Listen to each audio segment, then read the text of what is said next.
foodwishes.com with Stracciatella Soup. That's right, this soup is dedicated to anyone who's ever had one of those days, which is everyone. Yep, you get home after a long day and you're stressed, and you're angry, and you're frustrated, and just generally upset with the universe and everything in it. And above and beyond that, you get home and you realize you're also tired and starving.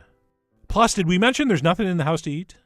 Well, my friends, good news, because that's exactly why this soup was invented. This stuff is proven to cure woodalgia, and several things that don't. So let's go ahead and get started. And the first thing we're going to want to do is bring some stock or broth up to a simmer over high heat. And today I'm going to be using a nice rich chicken broth, which may or may not be homemade. But please know that this is going to work pretty much exactly the same with any kind of meat or vegetable stock.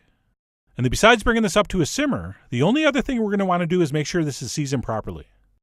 So make sure you give it a taste and add some salt if you have to, which I did. I also added a pinch of freshly ground black pepper. Okay, so make sure you check that out and adjust if you have to. And then what we can do while we're waiting for that to come up to the simmer is put together our egg mixture, which, not surprisingly, is going to start with 3 large whole eggs. And by the way, if you're into rules of thumb, we basically want 1 egg for every 2 cups of stock. And then to the eggs, we're going to add some freshly chopped Italian parsley, if you have it, which you do, since you have a plant in a pot on a windowsill, or should. And then to that, we're going to add a couple tablespoons of semolina flour, which, by the way, is optional, but I do prefer it if you have it. And then we'll go ahead and toss in some finely grated cheese, which is not optional. And I'm going to use 2 kinds, some Parmigiano Reggiano and some Pecorino Romano. And of course, you can just use one or the other. And then let's go ahead and season this up a little bit with a nice big pinch of salt, as well as a good old shake of cayenne. Come on, you're not going to try to forget about your horrible day without cayenne, are you? And then we'll also do a little bit of freshly ground black pepper. And then last but not least, we'll do a little pinch of nutmeg. And yes, of course, freshly grated. I'm insulted by your question. That's really the only kind anyone should use. So we'll grate in a little touch of nutmeg, and then we'll simply take a whisk and mix this very thoroughly. And theoretically, in the few minutes it took you to put this together, our broth or stock will have come up to a simmer, and we are ready to stracciatella. And to accomplish that, all we're going to have to do is slowly pour this in, while stirring with a spoon. And as you can see, I'm using the freakishly small wooden spoon. And what's going to happen as we stir that mixture into this hot simmering liquid, it's going to form what appears to be thousands upon thousands of tiny little torn rags. Which, by the way, is what stracciatella means. And as soon as that's stirred in, believe it or not, that's it. All we're going to do is leave the heat on until this comes back up to temperature and starts to simmer again. And you'll notice when you first stir this in, it's going to look kind of cloudy and weird. But don't worry.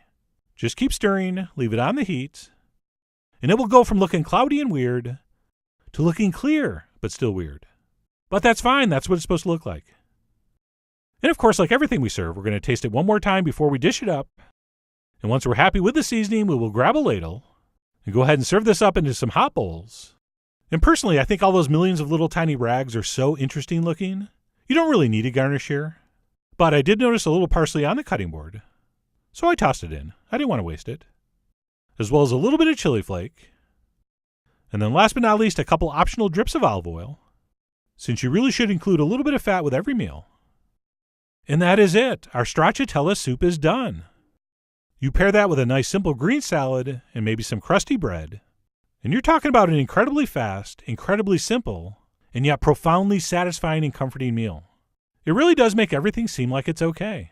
And suddenly that idiot at work does not seem like that big of a problem. And you've probably already thought, wow, this would be an easy soup to adapt and add lots of different things to. Yes, absolutely. A lot of people like to throw a handful of spinach in here or Swiss chard, as well as adding some additional meat, whether it's chicken or sausage. You are, after all, the David Lee Roth of this raggedy broth.